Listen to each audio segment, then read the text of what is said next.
I was a teenage fundamentalist. Troy, how are you? I'm very good. Gee, I love the resonance in your voice. And it's also right now is morning voice because it's early in the morning. Well, not early, but it's a Saturday morning. I've got up earlier to do the recording. I've only just had my coffee. So it does, the resonance goes as the day goes on. Yeah, but still, it sounds awesome. It's very sexy. Oh, that's what I'm aiming for. Call me 1902. What, remember in the 80s? 0055. I do remember that. And I remember when I was a teenager, man, I think it was just before I was a teenage fundamentalist, I thought I'm going to call one of these 0055. And for our international listeners, generally they were sex lines and they were like $3 a minute or something like that back then. I thought I'm going to call one and just see what they sound like. And it was really corny. It was so incredibly corny. And I listened for about 2 minutes and I went, this is ridiculous. And I hung it up. Anyway, the phone bill came because back then the phone bill would come in the mail. And I remember my dad going, who has called this number? And actually, no, I was definitely a teenage fundamentalist. I must have been 17 because one of my brothers is going, if you have called this number, you are going to have to repent. If that's, and I said, no, it wasn't me. I just lied about it and completely shamed by it. He's like, that is wrong. Blah, blah. And I thought, if you listen to it, you wouldn't think it was wrong. It was just like listening to a carry on. I did the same thing at about that age, and it was just, I was so disappointed. Like, it wasn't explicit at all. It was like, do you want to put some sunscreen on me and all this kind of stuff? And it was like, no, take your top off. It was double entendres all the way through as well. And it was just like, oh my God, this is ridiculous. There must have been some sort of guidelines or stuff. They mustn't have been able to be explicit, especially if they're advertising and 17-year-old kids can ring. Yeah, absolutely. I mean, this is obviously pre-internet, so restrictions on things were actually able to be monitored, unlike today. Unlike today. Hey, so speaking of 0055 sex numbers, our episode today is all about divorcee. Yes, and unfortunately, we couldn't get Tammy Wynette to join us today to talk about it. Although we could have a seance, Troy, and get Tammy to speak about it. But divorce is definitely something that it's taboo in many, not just Christian circles, but I think many religions, but also broader society. It's starting to change, and it has started to change over the last few decades. But for a very long time, divorce has been something that is just completely wrong. For sure. I mean, even the hoodoo gurus sing divorcee can be so hurtful. Makes public property of everything personal. For, again, our international listeners, the Hoodoo Gurus, a fantastic Australian band. A little bit quirky, but a hell of a lot of fun. They're a fun band. Fun fact, they made it into the American college charts in the 1980s. So anyone that's older and was into sort of alternative sounds in the 80s may in fact know of the Hoodoo Gurus in the USA, Brian. Dave Faulkner, who is the lead singer of the Hoodoo Gurus, I was at a local gig not far from home, I don't know, maybe 4 or 5 years ago, and we're watching, a fairly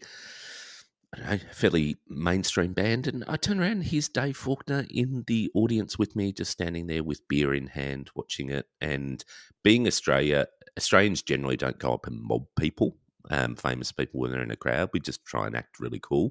And that's what everyone did. They just acted really cool and went, there's Dave Faulkner next to me. Awesome. That would have been great. It was good fun. I probably would have said hi to him at least. But then again, I lived in America. You would have. No, it was good fun. Good fun night. Anyway, enough music trivia for our listeners. Back to divorce. Yeah, back to divorce. Back to divorce, to the happy times. Divorce is something that both you and I have experienced.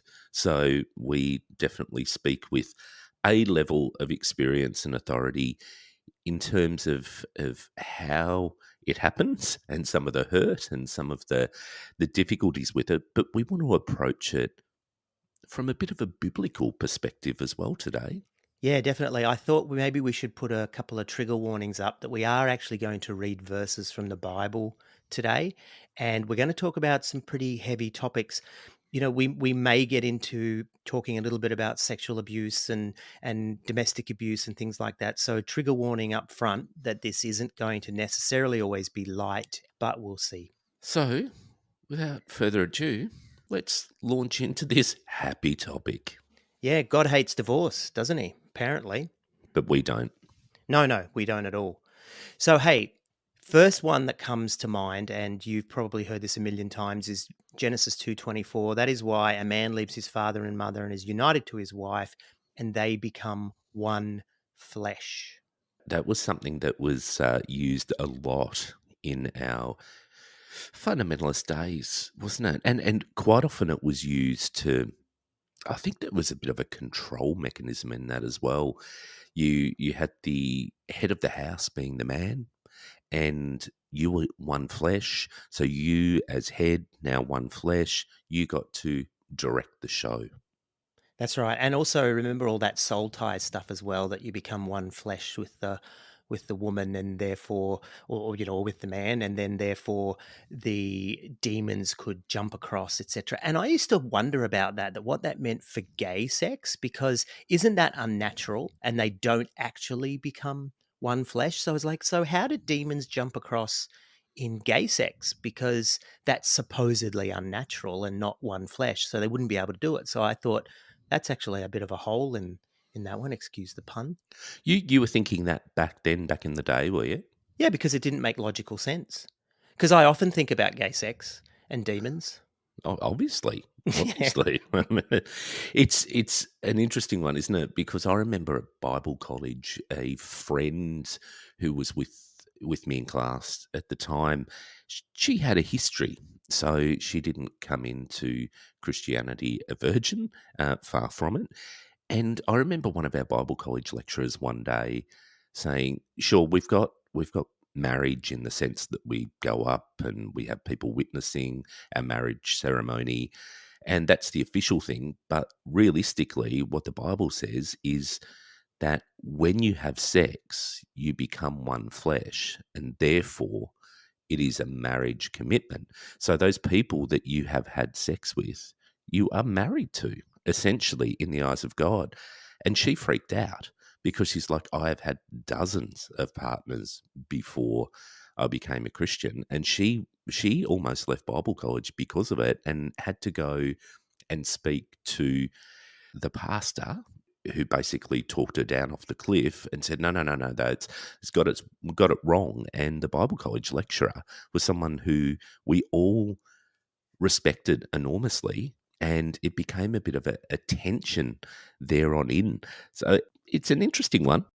Yeah, well, he's obviously quite a literalist, and fair enough too. That's the world that we lived in. So the point of all this is that it's very serious. And when these two people come together in marriage, they become one flesh. And whatever the hell that meant, it meant something quite serious. And so when you divorced, the idea was that there was a tearing of that one flesh. And so I think Jesus actually mentions that, doesn't it? Doesn't he? In Matthew 19, he says something along the lines of, "For this reason will a man leave his father and mother and be united to his wife, and the two will become one flesh." He quotes that. And he says, "So they are no longer two, but one flesh. Therefore, what God has joined together, let no one separate." That was something often read at weddings, wasn't it? I It would hear was. that.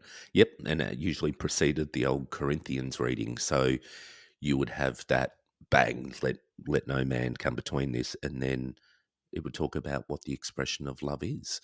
It was a bit of a formula. It was almost like a Pentecostal service in many ways. Oh, totally was. Totally was. So Jesus says earlier in Matthew 5, he says, "But I tell you that anyone who divorces his wife, except for sexual immorality," really important to note there, this is where I got hung up for the longest time, "makes her the victim of adultery, and anyone who marries a divorced woman commits adultery." And then later on in Matthew 19, he says that I tell you that anyone who divorces his wife, except for sexual immorality, and marries another woman commits adultery. So it's not just the woman that commits adultery, it's also the man who connects with that woman also commits adultery as well. But it's interesting, isn't it, that it seems to be about the woman more so than the man.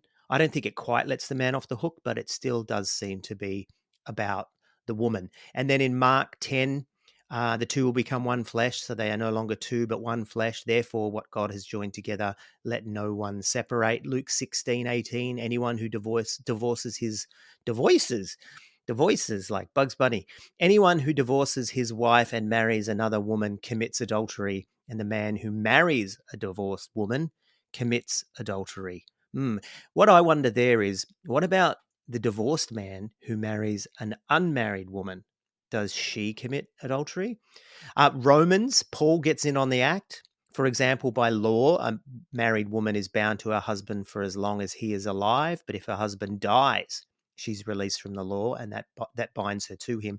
So then, if she has sexual relations with another man while her husband is still alive, she is called an adulteress. But if her husband dies, she is released from the law and is not an adulteress if she marries another man. Again, there nothing about the man as such having done it. It's more about the woman and the man who does it with the woman. So it seems to be very much about the woman. 1 Corinthians 7 says, but if she does, she must remain unmarried or else be reconciled to her husband, and a husband must not divorce his wife. 1 Corinthians 7 also says, a woman is bound to her husband as long as he lives, but if her husband dies, she is free to marry someone as she wishes, but he must belong to the Lord. So on and on and on. So there's a whole heap of Old Testament verses, whole heap of New Testament verses, but the point we're making there is both Paul and Jesus seem to say that except for sexual immorality, there's no out. So, in summary, Christianity is as patriarchal as fuck, and the man owns the woman essentially, and she cannot be released from that contract of marriage until he dies. Yeah, well, that's right. The other thing is, I'm sure that if we really looked, maybe the man doesn't quite get off the hook as easy. But I don't know, man. On first reading, it seems to be more about controlling the woman than it is so much about the man, unless the man is going after someone else's divorced woman. So, yeah. But look, it's pretty straightforward, isn't it? Yeah. So when I became a progressive Christian, I sort of hung on to the fact that, look, Christianity, it's a little bit dodgy, but Jesus as a person, he's socially progressive. Oh yeah, he's a hippie lefty commie pinko. He is until you get to this stuff, because Jesus, he appears to hate divorce just as much as anyone else. Oh yeah. And Paul uses, all of those horrendous statements that he makes all through his writings about basically controlling women as well. So he's an ass, but Jesus comes off as a bit of an ass here as well. Yeah, well, I never really read that and thought it was just for the woman. I think I just by implication thought it's for both sexes. And so I thought that's it. There is no divorce. And obviously even as a Christian, it was problematic because what about abuse and violence? Does the woman have to stay? What about financial abuse or neglect? Of either partner. What if one partner has a gambling problem and keeps spending all the money or whatever? What about psychological abuse? Now, that can be just as true as women as it can be for men in terms of being the abuser. What about if one partner is mentally ill and, just going, excuse me, I was about to say going crazy, but maybe I shouldn't say that. But you know what I'm saying? Like, what do you do with that? So those are quite extreme ones, but there's no out. And I guess I used to think, yeah, it was okay, you could leave, but too bad your number's up. You can never remarry. So, sure, Jesus was good. You can get away and you can leave and not be in that relationship, but you can't repartner and you can never find love again. And I always thought that's really not fair. My memory of church fundamentalist experience, but also in the latter years of my faith, is littered with divorced people, and particularly divorced women who remain single, because I found that a lot of divorced men got remarried relatively fast. And my experience was that there was a lot of divorced women, and several that I knew and I knew well, that were really confused about what they could do next, what was permissible. But I think also they were seen as used goods a lot of the time. So they were seen as, oh, they've been married, they've been divorced. They've been one flesh. Yeah, they've been one flesh. But that same lens was never applied to the men. Like the men generally got away with just moving on and getting remarried. And it didn't seem to be a problem as much. Now, I'm not saying it wasn't a problem because divorce was a problem, but it messed people up. Even in the progressive spaces that I played, divorce still wasn't something that was broadly accepted. It was something that someone was definitely tainted after they'd gone through a divorce. Oh yeah, for sure, for sure. But I guess the point that I'm making here is what besides adultery from the lips of Jesus and Paul allows you to divorce? Absolutely nothing. So let's take it to the extreme and say that a woman is being abused or the husband is violent or either of them are in a psychologically manipulative relationship and they're being, destroyed on a psychological level by the other partner. Too bad, so sad. But I do wonder whether there is a cultural context to some of this, and not letting it off the hook at all. But it's really only been in the last couple of decades that we've started recognizing different types of abuse, such as financial abuse, neglect, psychological abuse, as certainly as family violence. Because financial abuse was, hey, the guy's the head of the household, he controls the money. So whereas now we've got definitely a different lens on that and say this is about control, it's about coercion. But I wonder if back then it wasn't recognised. So Oh, of course it wasn't recognized. no, so I wonder because adultery. I mean, there are some readings that would say that the concept of adultery, and maybe I'm being a little bit cheeky here, but the concept of adultery is a bit of a catch-all concept for any sin in inverted commas that violates that marriage contract. Definitely we'll come back and talk about that. But I guess what I'm trying to do at this point is just on a surface reading, which is really how we took it when we were there.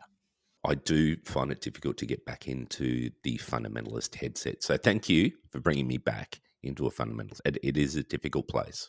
Yeah, praise the Lord, no worries. I'll lay hands on you, shunda shunda. That's what I guess I'm trying to say here is that on the surface of it, there's no room for no fault divorce.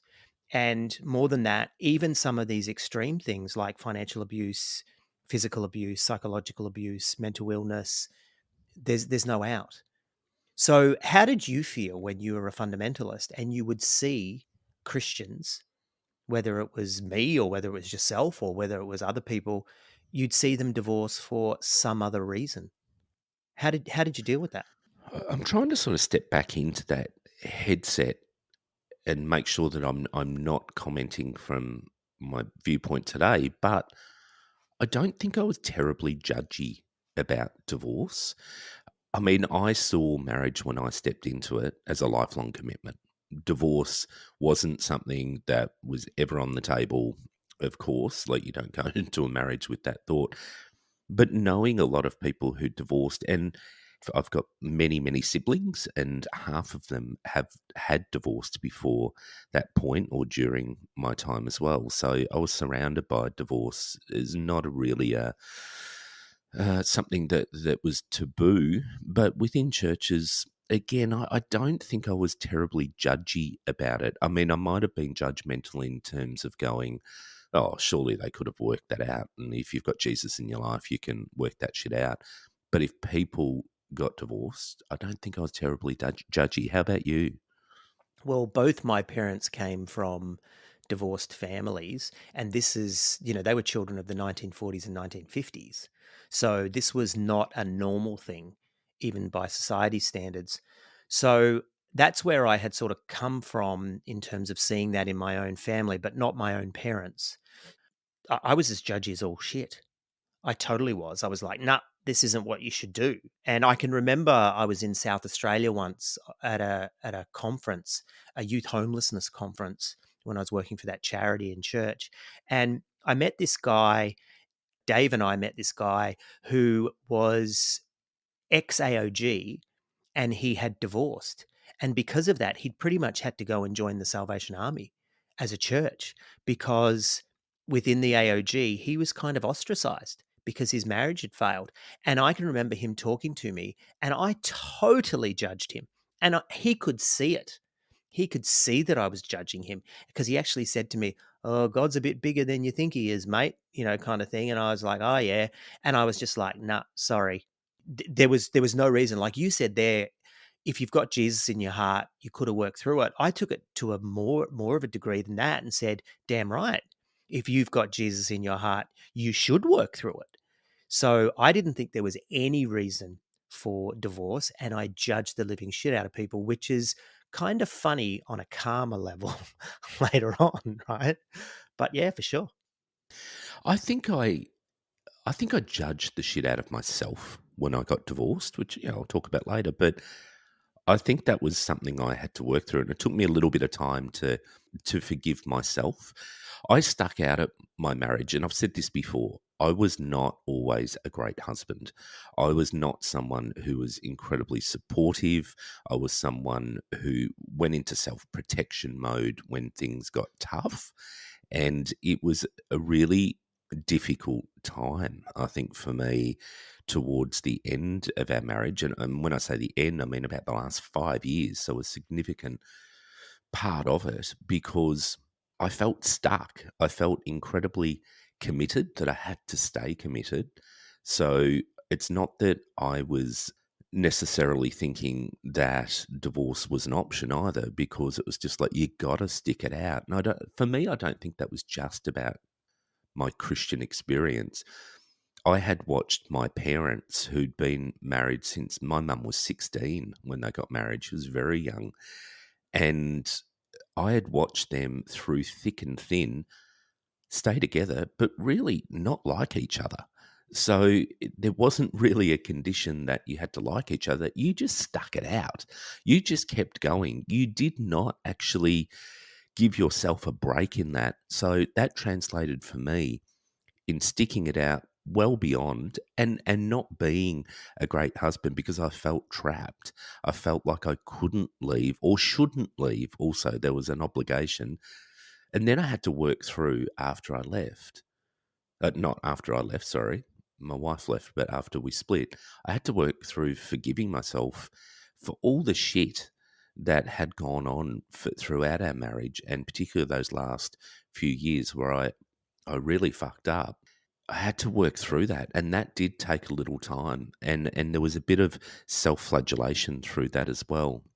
Yeah, it was difficult because I also had to pick apart what was the Christian legacy, what was the sociological legacy, and what was just general head fuckery, as we would like to say. Yeah. I think you were a lot more advanced in your deconstruction, even into progressive Christianity.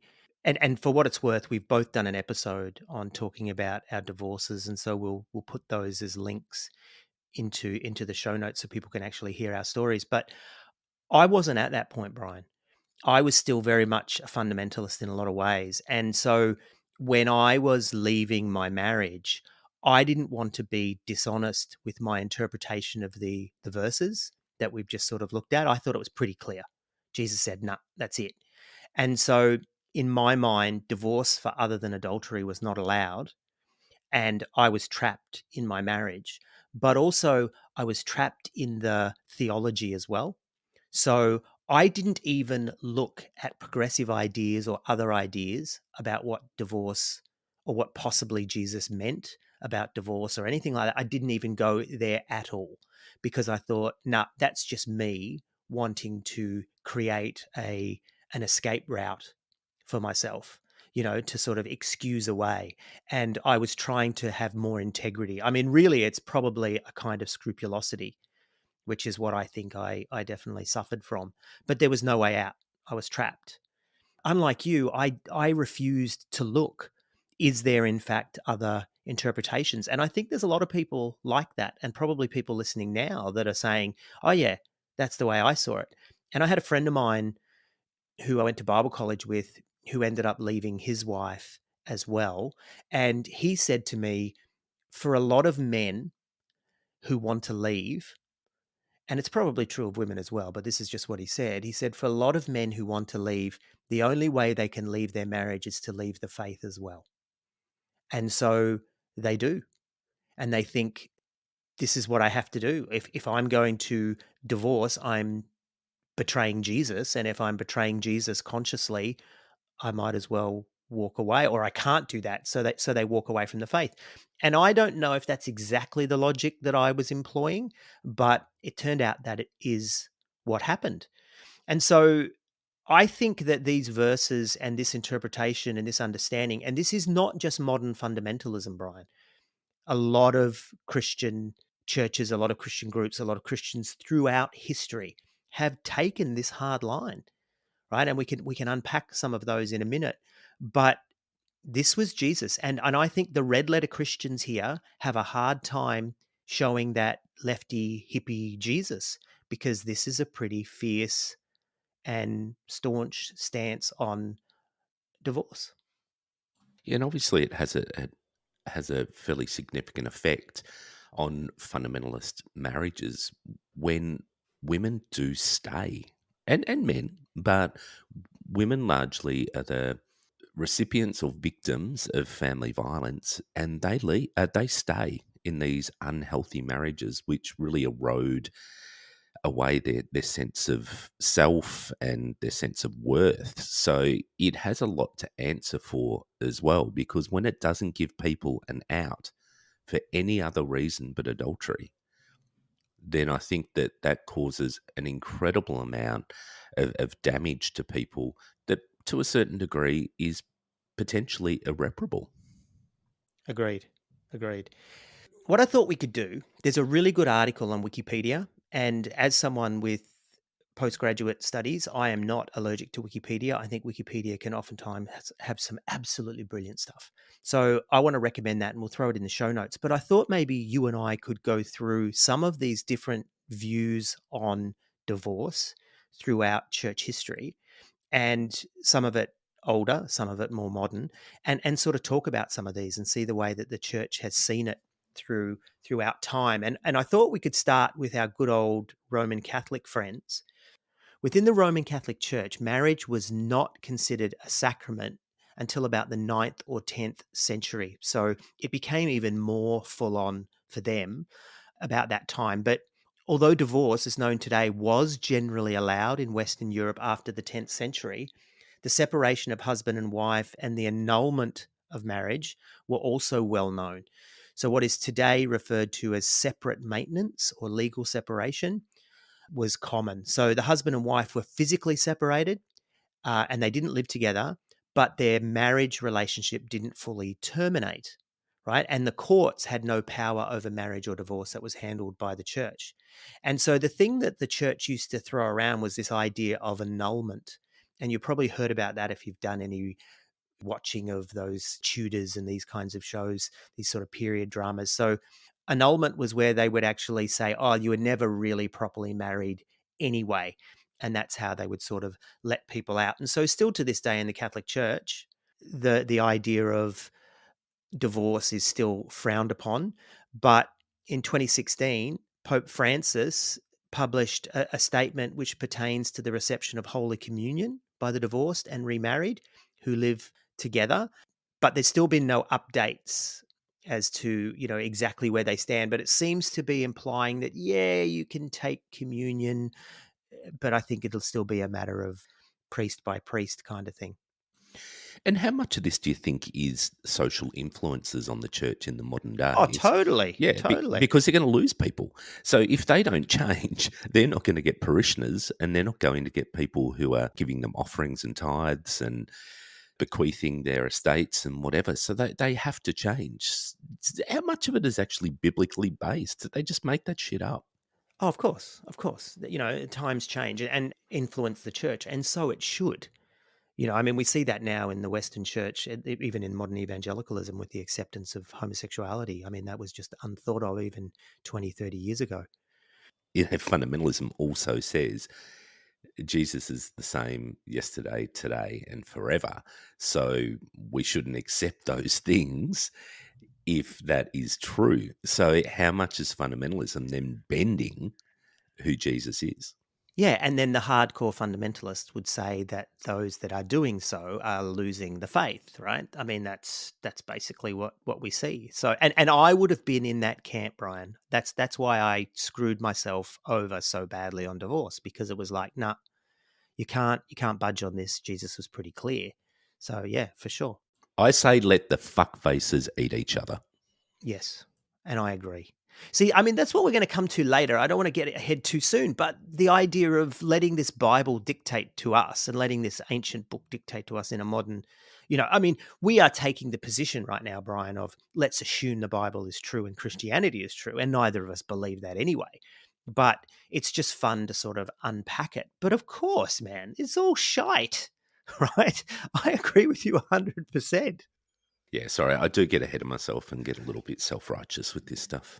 I don't know that you get self-righteous, man. I think it's the way it is. Okay, so the Eastern Orthodox Church. Now, I don't know about you, but they seem to be a little bit more gracious in my eyes, especially when you listen to Frank Schaeffer and these other people that sort of become Eastern Orthodox after walking away from evangelicalism. But the Eastern Orthodox Church does recognize that there are occasions where couples should separate and do, in fact, permit remarriage. Isn't that interesting? How very dare they? Yeah, and it says here in the Wikipedia article, permitting remarriage is an act of compassion of the church towards sinful man. Wow. I know. Well, that's grace. How dare they? This is why they're not real Christians. Yeah, well, and this is why a lot of evangelicals run off and join the Eastern Orthodox Church. Hi, I'm Tracy. And I'm Sharon, and we are Feet of Clay, Confessions of the Cult Sisters. We've got less than 60 seconds. Sharon, go. Truthfully, Troy and Brian, you're the ones who deserve the credit or the blame for all of this.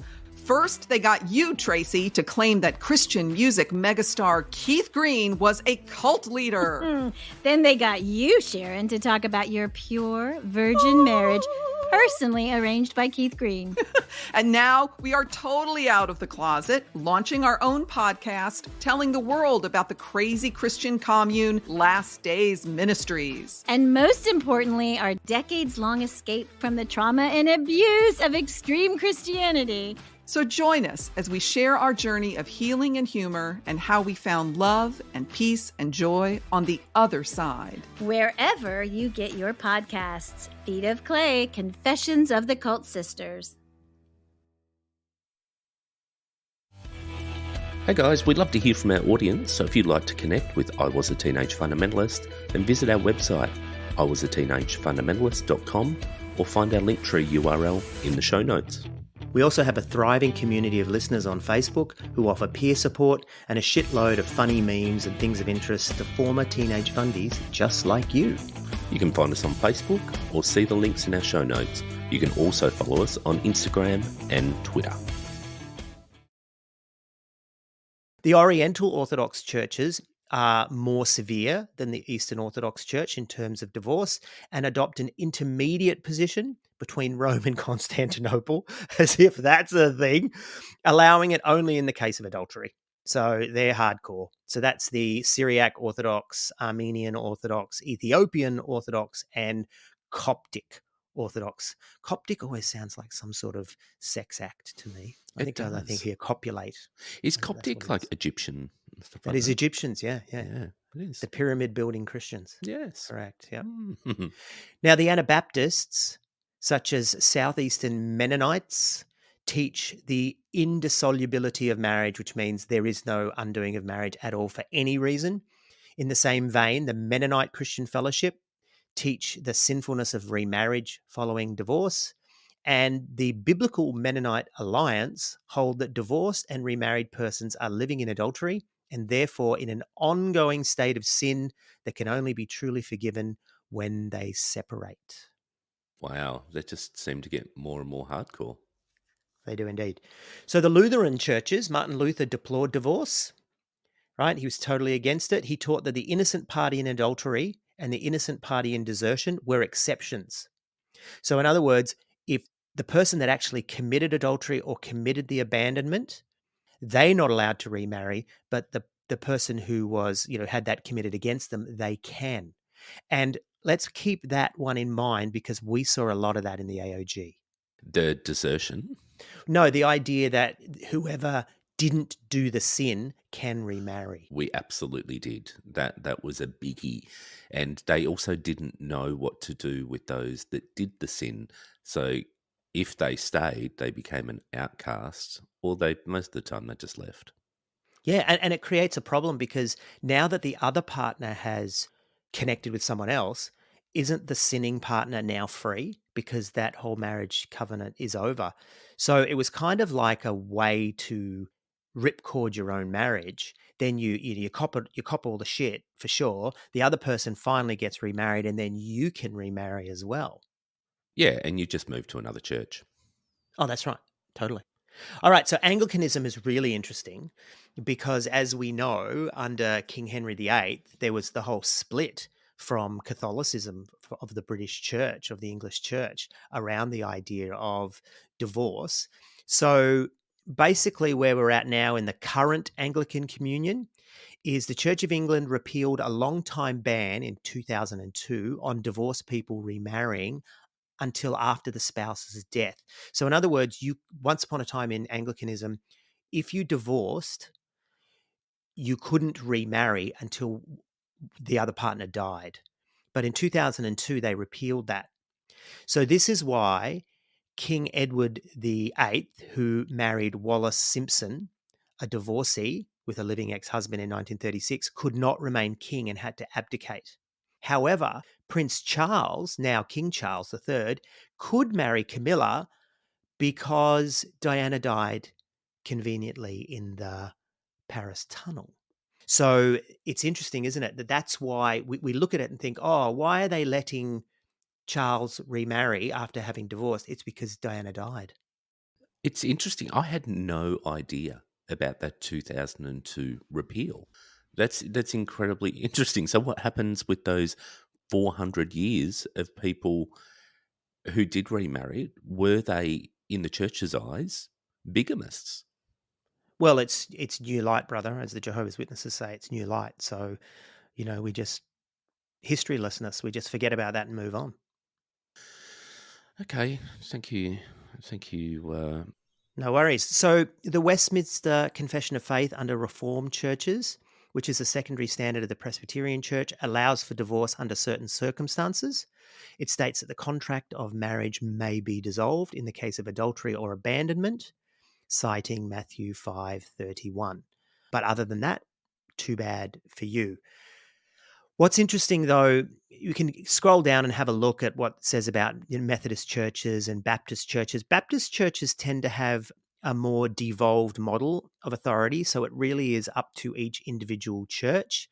But many conservative evangelical and Protestant churches, including Baptists, pretty much oppose divorce and quote Malachi 2:16, "For I hate divorce, says Yahweh," etc., etc., and pretty much take that biblical view that we talked about before. The Assemblies of God in America, this isn't the Australian Assemblies of God, state that in view of all the available biblical evidence relating to the divorce and remarriage problems in the early church, the General Council of the Assemblies of God has adopted Interpretation 6. The description one woman man is best understood to refer to persons in a sexually faithful, heterosexual, monogamous marriage where neither partner has previously been divorced, except where the divorce occurred prior to conversion as a result of the person's spouse's sexual infidelity or because of abandonment, etc. So that's what I saw a lot of, Brian, back in the AOG. And we actually talked about this in Bible college, that the AOG in Australia didn't have a hard position on this. It really depended on each individual church or parish or assembly. But pretty much if you'd been divorced before you got saved, it didn't count and you could start again. And I guess, the waters of baptism cleanse you or your confession of faith or whatever. But after that, it started to get a bit messy.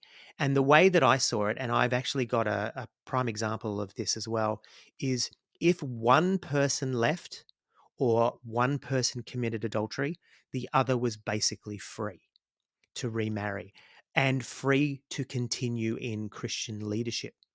So there was a friend of ours that was at Great Big AOG who I went to Bible college with, who had a terrible first marriage, lots of fighting, lots of squabbles, and she left him.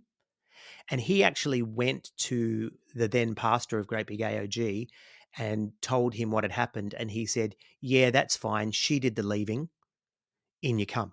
And this guy actually not only remarried, but got a position in leadership at Great Big AOG. Now, the problem with that for me, even at the time, was if the marriage was that bad, do you just push and push and push until the other person just says, I can't take this anymore, and they leave, and then you get away with it, even though it might have been you that wanted the divorce and was pushing for the divorce more? It's really problematic. Use the system. Use the system. But you know what stands out to me with all of these examples is, and I know we'll get to this and unpack it a bit more, but isn't the whole reason people are meant to come to Jesus, come to Christianity, because he died on the cross? He took all your sins. Grace covers you. But then when people do stuff, when they come in, they get the fuck judged out of them. Oh, yeah, man. Because when you say the prayer or when you get baptized or when you speak in tongues, depending on which group you're in, there's a line, man. Grace up to that point and then fucking rules after that, Brian, for sure. But the thing is, even if they do say God forgives you, like even if they did say, okay, fine, it's cool. I had a real problem with that because I was miserable in my marriage. And for me to get away, I mean, I was faced with, do I commit suicide or do I stay in this marriage? And I chose leaving the marriage. And so my friend Paul came to me afterwards and says, oh, well, God forgives you. And I was really offended. It's like, I don't think God needs to forgive me. I think that my marriage was really bad. And this is what I was talking about before. We go back to abuse and violence, from financial abuse and psychological abuse. I was open to those, but none of those were really happening in my marriage. It was just a mistake. And it was fighting and it was pain and it was just consistent. And I thought to myself, I don't think God needs to forgive me for walking away from this. And my fundamentalist self, I can tell you now, is screaming out from a very little corner of the back of my mind going, see. But I didn't think that I had an excuse for my divorce. And that's why I beat myself up for the longest time. Well, there's a long history. Even in Australia, I think no fault divorce didn't come in until 1972 or 73. So there's a history, not just in Christianity, but also in society, that you can't actually divorce without fault. And when you've got your beliefs in a system that says the only fault is adultery, well, you're fucked, aren't you? I guess so. Yeah, you're I guess fucked. so. You're fucked, Troy. I'm telling you, you're fucked. Yeah, well, thanks for that. Appreciate that. I'm going to do some EMDR therapy after this session and undo everything that you just said to me. But this is it, right? So I had to carry this for the longest time, and I really did beat myself up. And for what it's worth, in your progressive state, it sounded like you did too. But the idea of this hardcore view on divorce is all well and good when your marriage is in a good place. But if your marriage has broken down, too bad for you. It doesn't work, Brian. It doesn't work. It doesn't work. It doesn't work. So, what do people do with this? Like, what do people who are still in the fold do with this if they're listening? Fucking nothing. They either stay there or they leave, because you can't, within the system, particularly if it's a fundamentalist system, you can't change that. Because the thing is, if they do not have these rules, if they do not dictate the terms by which you stay married or end your marriage, then they lose that onus of control over you. They're not able to say to you, these are the rules, this is what you can do, this is how you're accepted. That's why they keep these rules. I don't think, I mean, sure, there's the words of Jesus, sure, there's the words of Paul, and there's all the Old Testament stuff. But socially, they've changed the way that they deliver church services to attract more people with lights and songs and all that sort of thing. But they won't bend on these other social things which are driving, because those social things will lose their control. Yeah, and you think about it, one of the things that high control groups are good at is being involved in your sex life and being involved in your intimate relationships and your family dynamics, right? That's how they maintain control, by speaking into the most personal, intimate parts of your existence. And this is exactly that. This is that, spoken by the prophet Joe. No, this is exactly that, my friend. That if they let this one go, they have lost being able to reach right deep into who you are as a person and who you are as a human. And so they're not going to let that one go. They're going to tell you, we're going to say how you live your life, how you love. Yep, absolutely. And they do that well. We've spoken about this, so we don't have to go over it. But the people giving advice on your relationships, I mean, when you had those nights at youth group or whatever, where they would split you off into men and women or boys and girls, and the people who were speaking to you about relationships with their deep, deep wisdom of being a 20-year-old who just got married. And they're speaking to you about their experience of marriage and what God thinks of it and how you should follow their example. Fast forward 10, 12, 15 years, and they're getting divorced as well. So, and there's people controlling you through that messaging who fuck up later themselves.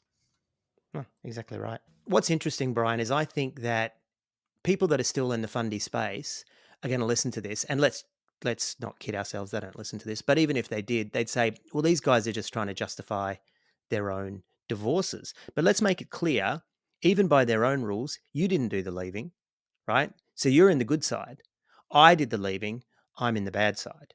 And we're both saying basically the same thing, because this is this ancient book, this 2,000-year-old writings of this first century apocalyptic preacher, and people are trying to apply that to the 20th and 21st centuries.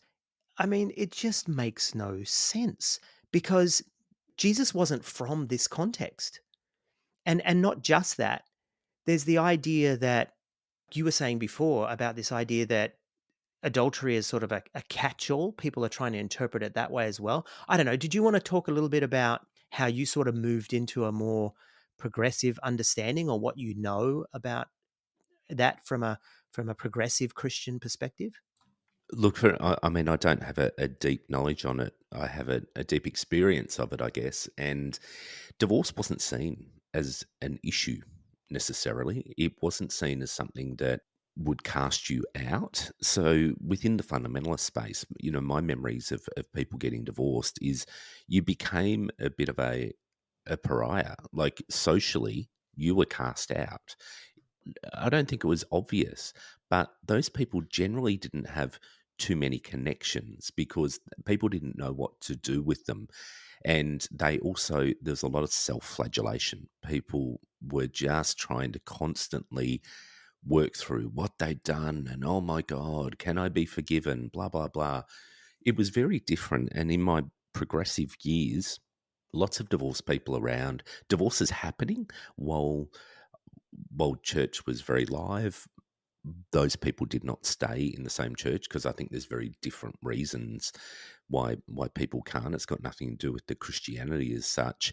It's got to do with the fact that it's very difficult if you've if you've divorced from someone, as amicable as it may be, it's very difficult to then stay within a congregation and potentially partner with somebody else and be in that same room every week or in the same environment and friendship circles as your ex. So that doesn't happen. And that certainly was my experience, that when my ex-wife and I did finally split, we did go our own separate ways in terms of faith. And she went, well, we'd both started going to another church, but then I went off, tried to go back to our original church, and that was when the clanging cymbals started. And I just went, no, I just actually, this isn't for me anymore, and I can finally walk away. But people can't stay in the same environment. But in terms of their acceptance within the progressive space and this is a generalization because it's only my experience, I didn't see anybody being ostracized because they'd been divorced for whatever reason. And people didn't care as much. I don't think there wasn't that stigma attached to it. I don't know in terms of belief systems. Obviously, you would have people there who were very committed to the words of Jesus and probably would consider themselves to a certain degree the red letter Christian. So I'm not sure what they did with that either. What did they do with the words of Jesus that said, I still hate divorce? I don't know. Maybe they contextualize it and said, well, God and Jesus, they hate a lot of things, but we still do them. So forgiveness covers all. Well, there's a guy who's written an article, and I'll put it in the show notes. He wrote an article called A Theology of Divorce. His name is Robert G. Sinks. Want to make that clear. It's Sinks, not Stinks. And he argues this thing called a situationalist approach, right? That the great commandment of Jesus, you shall love the Lord your God with all your heart, all your soul, all your mind. This is the great and first commandment. And the second is like it, you shall love your neighbor as yourself. On these two commandments depend upon the law and the prophets. And so basically what he argues is a situationalist approach. And that's basically taking Jesus' use of the great commandment, meaning that that takes precedent over everything else. And so, what we should do is when we read Jesus's views on divorce, we should certainly see what he's doing to protect the woman from being cast out and from being disparaged in a first century context. But as soon as that starts to, in a modern context, come up against the idea of loving the Lord your God and your neighbor as yourself, that is showing compassion and love, I guess, a la Eastern Orthodox sort of approach, then that's when we should stop and reinterpret what Jesus said, because it's kind of like a hierarchy of Jesus' commandments, and the greatest is to love God and love your neighbor as yourself. And so, basically, what they say is if the position of code morality is lacking in compassion or love, then obviously we're misinterpreting that, and that is pretty much a dominant view in progressive and liberal Christianity. It's interesting though, and it is an interesting article. So have a look at it. It's not a long one, but he concludes his argument by saying, "Yeah, sometimes divorce may be little other than an escape from the intolerable. On other occasions, it may be clear and a creative movement towards fulfillment through which persons recognize that their present relationship no longer gives hope to the growing potentialities of either partner. In either case, divorce may be justifiable and a responsible act." But then he goes on to say it's an expression of sin in the sense that the partners have failed to attain the ideal, but it's not an unforgivable act. So he's still saying it's sin. He's still saying it's wrong, but you can be forgiven for it. Yeah, and look, that's where I really struggled, right? Because when I was initially separating from my wife at the time, my good friend Paul, he was this, church planter. We were very much zealots for the faith. He supported me because he saw how I was suffering and he saw what I was going through. But then later, when some distance was put between he and I was off in Korea. I rang him one day and he said to me, oh well, the divorce has happened now. God forgives all sin. And I was like, what? You saw what I went through. How can you call what I did sin? And this is where I started to really come up against this sort of Christian ideas. And for what it's worth, Brian, I think it's deeper than divorce at that point. But what I also saw was years later trying to reconnect with some of my Christian friends, and some of them weren't responding. And one in particular, a mutual friend of ours, Sarah, she said to me one day, oh, I've really decided to stand with insert my ex-wife's name in terms of the divorce. And I thought she was actually just picking sides, but then it dawned on me, no, she sees you at fault in the divorce and she's taking the moral stand-up position against what you did and rejecting you as a friend, because to do so is to somehow support your idea of divorce. And so I think within the church community, there are going to be people that pick sides based on on the social dynamic of who am I going to side with. But there are others who are just going to take that that AOG kind of idea that whoever does the leaving is wrong. And so that was another thing for me that I just went, no, this doesn't make any sense, because you don't know what I suffered. You don't know what both ex-wife and I suffered, right? I don't want to sit here and say it was all her, but certainly it wasn't just me. But the other thing I guess I want to stress, and let's unpack this now from the position of two people that have ejected the faith, and I touched on this earlier, is, Brian, the Bible is a human book with various conflicting views on divorce. We have certainly pulled out the hard-ass points of view today, but in the Old Testament, believe it or not, the Old Testament is more graceful than the New Testament, and harmonizing these views is problematic. But what we see is, if we take away this idea of inerrancy and take away this idea of inspiration and just see it as a human book, the problems just fall away. There are different people in different contexts, in different periods of history, with different views on divorce. And that is captured in the Bible, because the Bible is not divinely inspired. It's just a human book. Yet we're going to let that dictate how we live our modern life. Goat herders from 3,000 years ago telling us how we're to live. No, I'm just not going to do it, because it's bullshit, is what it is. You're doing a Brian and calling bullshit. I am calling bullshit because it's bullshit, Brian. But it's, I mean, how many people have you heard? And I possibly would have been one of these as well if my marriage was still going. I would have been almost 30 years married now. I would have been looking back at all the carnage before me and going, huh, they're divorced. But we're still together. We're certainly better. You and I both have Christian friends that'll be doing that right now. 100%. And some are potentially listening and doing that right now.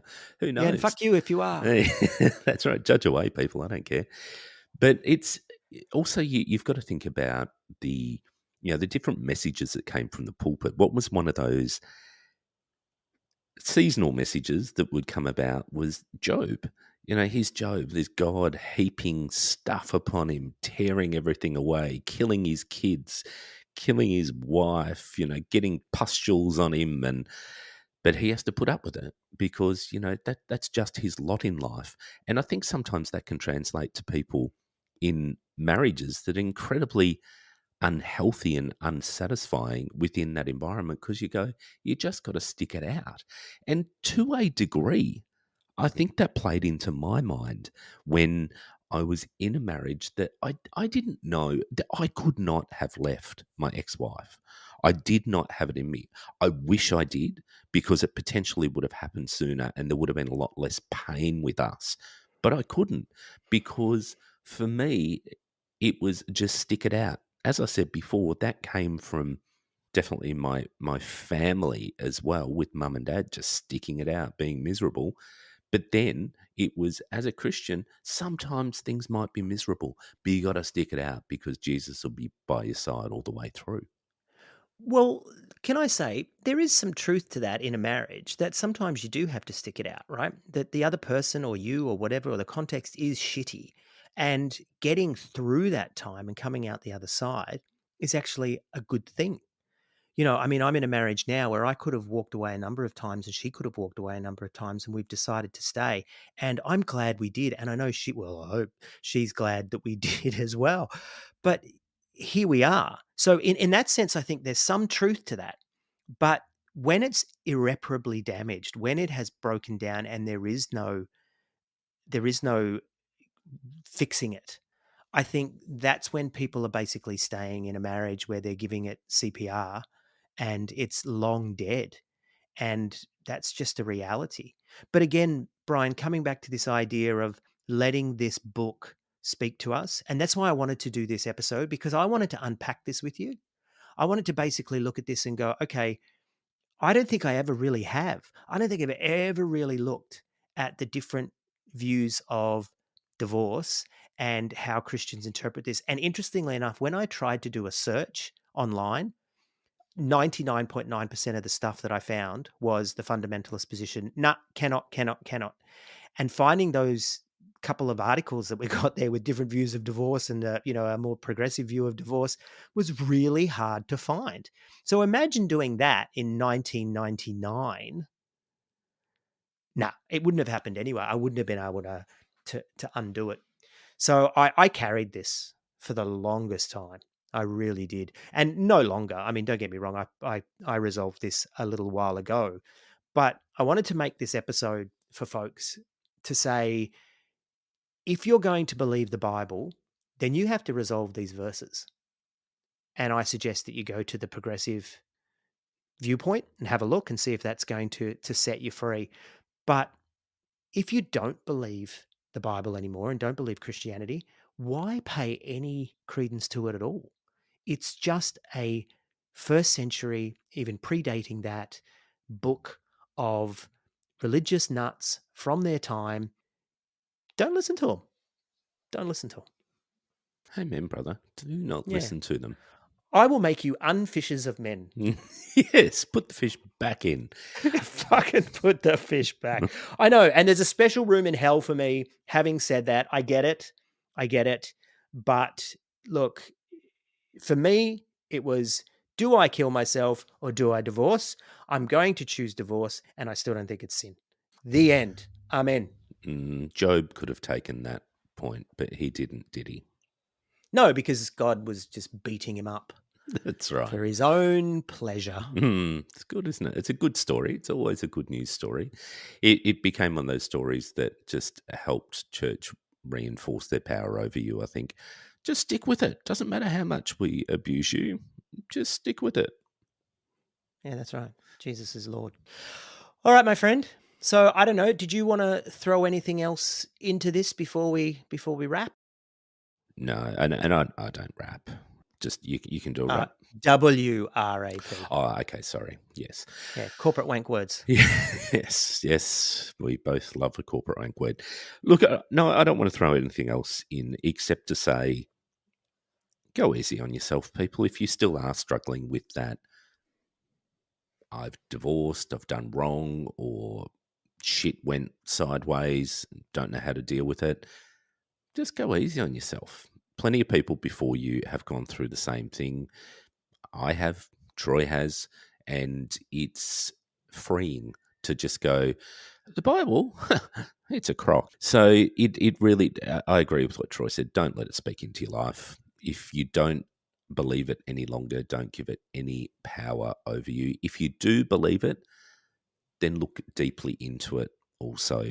Step outside of your worldview and challenge yourself and open yourself up to exploring other things, and it's not evil to explore other things. Don't be controlled. Yeah, exactly. Don't be controlled by the church. Don't be controlled by an ancient book. Don't be controlled by an ancient religion. But as Brian said, if you do believe this stuff, by all means, jump into the idea of this sort of situationalist approach to divorce. I think that actually speaks quite well to it as well. Hey, Brian, if I'm wrong, Mhm. then come and join me. I'll save you a seat at the great barbecue in the ground. I'm okay with that because it's winter here in Melbourne. It's been a bit chilly lately, so I could do with a bit of warming up. That'll be fine. Look, yeah, overall, if you still do believe it and you still believe the whole gospel message, then it's okay. You're freed up because isn't all of your sin forgiven? So go easy on yourself. So it's a win-win for you, isn't it? Pray in tongues, it all goes away. Yeah, well, I think just throw the whole thing out because it's actually garbage, as the French would say. I don't think the French do say garbage. No, I don't. I don't think they say that, but it sounds good. It sounds very French. Anyway, people, feel free to explore, feel free to forgive yourself, feel free to just go whatever floats your boat. We've enjoyed having a bit of a chat, and I hope you've enjoyed it as well.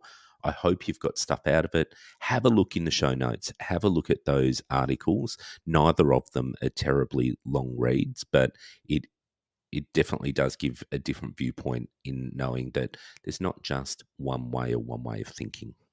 Yeah, and let's open up a thread in the Facebook group and let's have a bit of a chat and discussion about this because I think it's something that really matters to a lot of people. What is it? Half the marriages in Australia end in divorce. So at least 50% of the people in our group are in this boat.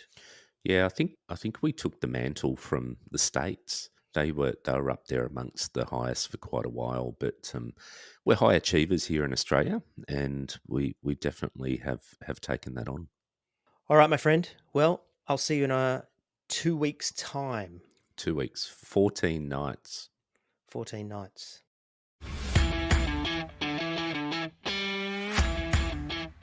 If you'd like to connect with the I Was a Teenage Fundamentalist podcast, then please see the links in our link tree in the show notes.